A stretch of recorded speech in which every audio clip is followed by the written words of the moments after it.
It is so quiet here. I'm just looking for fish. And I got a bucket with some water. But I don't know if I need a license or not. I gotta look it up. I think you don't now because of COVID. They might have suspended it. They did last year, but I'm not really an avid fisher person anyway. Leave it up to the experts. I was just thinking about it, but I gotta look up the info first. But it's very quiet here. Here comes a car.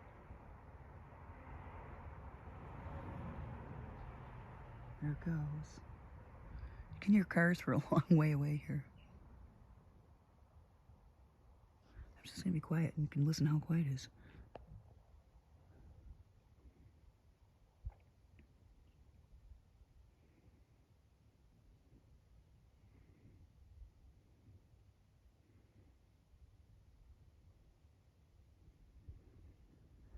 Try not to breathe too hard.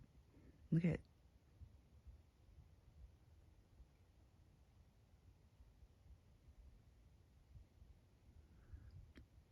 There's 5 islands on this lake, and this is only the bottom part. There's a channel. Oh, is that an eagle? Check it. I think so. Hey, Mr. Eagle, what up? Where'd he go? There he is. See him just through there. If they have a brown head, that means they're under 3 or 4 years because they don't start changing into the white bald eagle that we know until they're 3 or 4 years old. But they're quite large because I'll see them on the lake gathered in pods after the ice fishermen go away. They might throw guts, or they want them to throw pike out, I think, because that's invasive right now.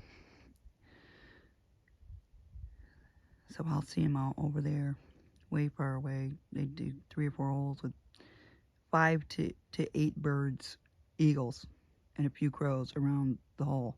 It's amazing. So when I was a kid, there weren't any.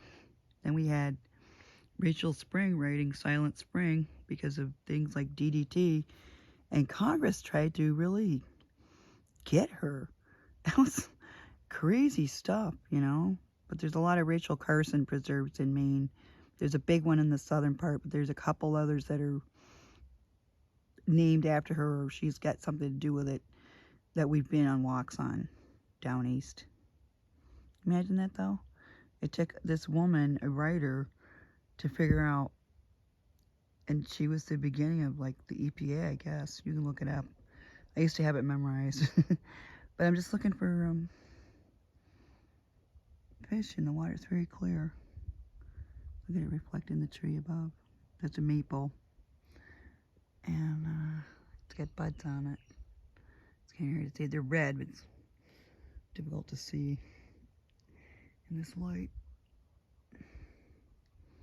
Yeah. And all these camps are empty right now. Some people have come up to clean. The gray one is occupied. That's a year-round new house, but yeah. And nobody leaves anything valuable in these camps because they know there's a certain element, towny types, that might try to go on and take something to sell. But most people know each other around here, so if somebody local did that, yeah. We don't have local cops in Leeds. We have county cops, so be careful if you live around here and you mess with the people, because if your neighbors know and something happens, you know, people aren't going to let somebody starve or die, but if people know that you're a thief or otherwise nefarious, bad person, forget it. We don't want you around us. You know, hang out with your own kind. That's it. It's a lot of the jungle in Maine. Anyway, it's wicked quiet. But yeah, these docks are too heavy to take out. These people had some kind of, it was a bad windstorm that came over last year, and that something happened where their regular person who had the ability to take that part of their dock and couldn't get it. So I think they left it tied up, because it was like they came over and they're like, did you see that tornado thing? And I'm like, nah, I was in the kitchen cooking and I wasn't looking out at the lake. And I guess one of those microbursts came and like blew their silver dock, like sideways all over the place over there. Wicked nice people. And it's quiet over here. There's not a lot of, once in a while, 4th of July weekend, you get fireworks and families, but it's nothing.